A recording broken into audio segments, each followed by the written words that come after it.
Foi feita uma homenagem a Roberto de Oliveira Campos.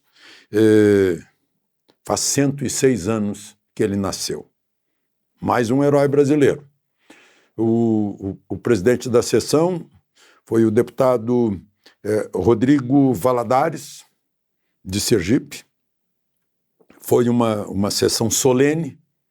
Aqui compareceu o neto de Roberto Campos, Campos Neto, presidente do Banco Central, o filho de Hélio Beltrão, que foi ministro do Planejamento também, dividimos a mesa diretora, e eu ouvi muitos discursos de brilhantes deputados jovens que me sucederam na tribuna e aprendi muito com eles. É uma geração aí, aquela geração que estava lá, brilhante. Agora, na tribuna eu destaquei o brilhantismo de Roberto Campos. Ele entrou no seminário, não tinha idade para ser padre, foi para o Itamaraty. Eu acho que ser padre não foi e virou papa da economia. Podia ter recebido o Prêmio Nobel de Economia.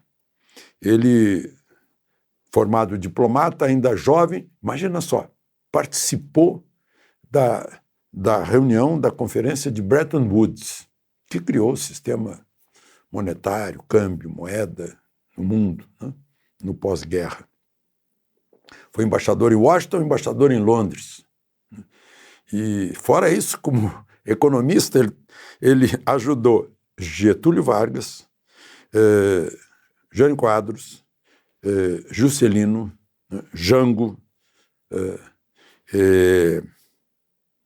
Castelo Branco, foi ministro do Planejamento, e lançou as bases do milagre econômico, que eu cobri pelo Jornal do Brasil.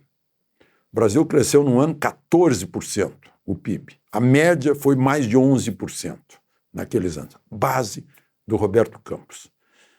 Depois, com Geisel, ele foi embaixador, né, nos Estados Unidos e Washington. Foi senador por Mato Grosso, senador constituinte. Era uma voz única na Constituinte.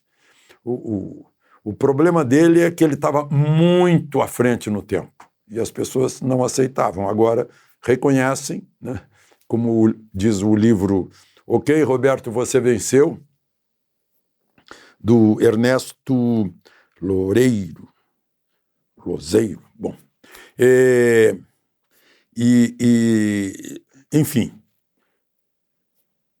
não viu o que a juventude hoje está aplaudindo, as suas ideias, um gênio da raça. Eu terminei o discurso dizendo que, meu Deus, desperdício do país não ter tido Roberto Campos como presidente da República, que transformação seria, né? Da modernidade. Eu encontrei o ex-presidente do Supremo, ministro Marco Aurélio Mello, que é oriundo da Justiça do Trabalho, há 2 dias, e falei para ele que haveria essa sessão, e ele me disse: Roberto Campos, Fundo de Garantia, né? BNH, BNDES, Banco Central, tudo isso é criação dele, ideia dele, né? Estatuto da Terra. Genial, um gênio. Eu estou falando isso aqui porque a gente tem que conhecer os nossos valores e nos orgulharmos dele e seguirmos seu exemplo. Além do Ok, Roberto, você venceu, que eu recomendo, recomendo também que se leia a autobiografia dele, com histórias sensacionais, né? Lanterna na Popa. Ou seja, a luz que ilumina por onde o barco já passou, né? Muito inteligente ele. Eu tomava café da manhã com ele, muitas vezes me convidou, só nós dois. Eu saía muito mais rico do que havia entrado, né? E é mais o prazer ele era um excelente frasista. Bom, vamos em frente. Se você ainda não se inscreveu, junte-se a nós. E não esqueça de deixar o gostei ou não gostei. Vamos lá.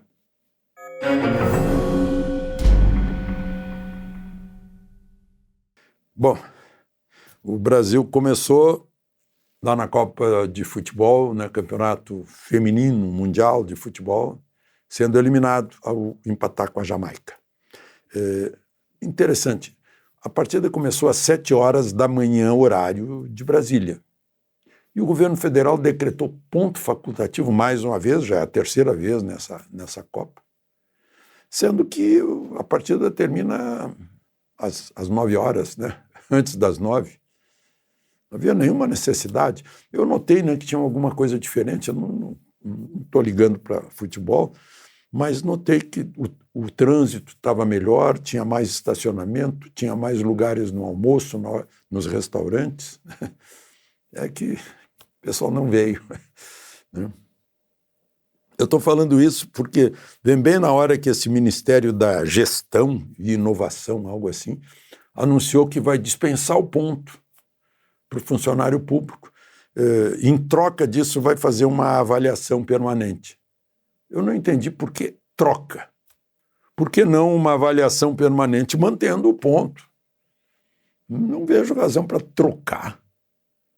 Como assim? Nós vamos fazer uma avaliação? Isso é muito cansativo para você se sentir que está sendo avaliado, né? Então a gente vai dispensar o ponto. Meu Deus.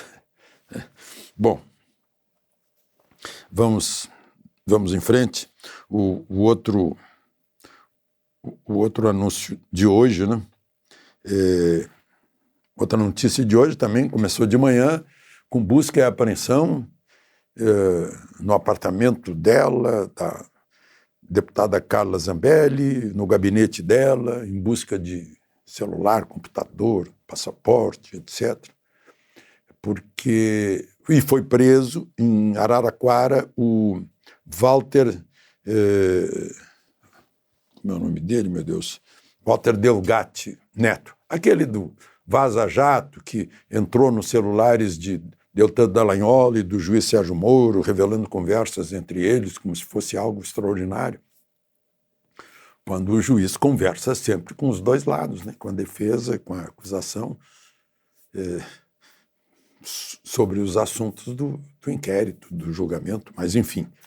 E envolveu aí aquele americano Glenn Greenwald também, né? Ele já foi preso 2 vezes, na última vez foi agora em junho, e conseguiram a soltura dele, e agora está preso mais uma vez. Que ele teria sido contratado pela Carla Zambelli, e a Carla disse que era para melhorar o site dela, mas seria para ter feito aquilo que ele fez no banco de dados de prisões do Conselho Nacional de Justiça, teria forjado 11 mandados de soltura, né? E o mandado de prisão para Alexandre de Moraes, estabelecendo uma multa de 22 milhões e tal. E o interessante é que a própria vítima, alvo disso, é que mandou fazer o busca e apreensão, um negócio meio estranho, né? Na normalidade do devido processo legal. Mas, enfim, e aí envolve Bolsonaro, porque Bolsonaro teria perguntado para esse Walter Delgatti, escuta, você consegue entrar? Ele estava naquela campanha de segurança das urnas, e ele teria explicado que não consegue se não tiver aquela chave, né? E não conseguiu. Mas entrou lá no Conselho Nacional de Justiça e forjou esses mandados de alvará de soltura e mandado de prisão. Bom, um outro caso, que é bom a gente lembrar, né? Eu estou fazendo votos para que a Cabo Gomes, Fátima Nayara Fátima Gomes, levou 2 tiros de fuzil nas costas. Estava na frente de uma padaria com a viatura da PM de São Paulo em Santos. Está na Santa Casa de Santos, parece que já não há risco de vida. Tem um colega dela, um soldado, que levou um tiro na virilha, né? Como se sabe, as armas dos bandidos são mais potentes até que as armas da polícia. Apreenderam 11 armas lá, já está com 14 mortos, né? Foram 19 na Bahia no mesmo período. Mas ninguém fala dos 19 da Bahia, porque na Bahia o governo é outro, né? Um negócio muito, muito estranho. E a outra coisa estranha é essa preferência pelo bandido, né? Eu, desde criancinha, sempre torci pela lei, né? Pela justiça, pela lei, não pelo bandido, né? Entre mocinhos e bandidos.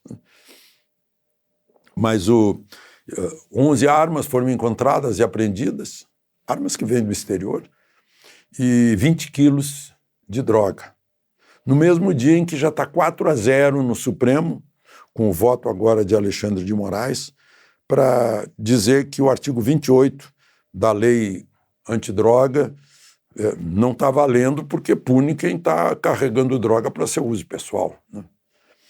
Até achei muito divertido um título de uma grande agência de notícias dizendo que Alexandre de Moraes permite o transporte de droga para uso próprio. Meu Deus, meu Deus, não saber lidar com as palavras, né? Então, e parece que estabelece ali que é de 25 gramas a 60 gramas que a pessoa pode estar transportando, não tem problema nenhum. Agora, interessante o seguinte, não mexeram em nada onde diz que vender droga é crime. Ora, se vender droga é crime, na mesma transação de venda existe o comprador. Então, comprar droga é crime. Só que a pessoa que cometeu um crime ao comprar droga, ao transportar a droga, se for para seu uso pessoal, deixa de ser flagrante de um crime de compra de droga. É divertido isso, né? Está 4-0. Mas o julgamento foi interrompido de novo, um julgamento que vem de longe. O relator é Gilmar Mendes. E os que votaram a favor depois, Fachin e Barroso, estabeleceram que se a droga for maconha não tem problema. Maconha é a porta de entrada, maconha começa a prejudicar as sinapses com o tempo, né? Não gostaria de participar de nenhuma família que usasse qualquer tipo de droga, inclusive maconha, né? Bom,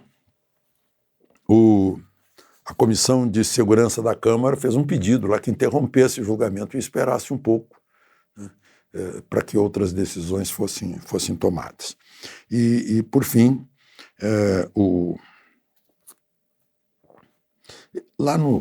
eu falei de discursos brilhantes de jovens, teve um que não é tão jovem assim, o deputado Júlio Lopes, que é do Rio de Janeiro, mas no discurso dele me deixou intrigado. O discurso dele lembrou que toda a campanha de vacina, o controle da vacina, os cartões de vacina, as pessoas são identificadas pelo CPF.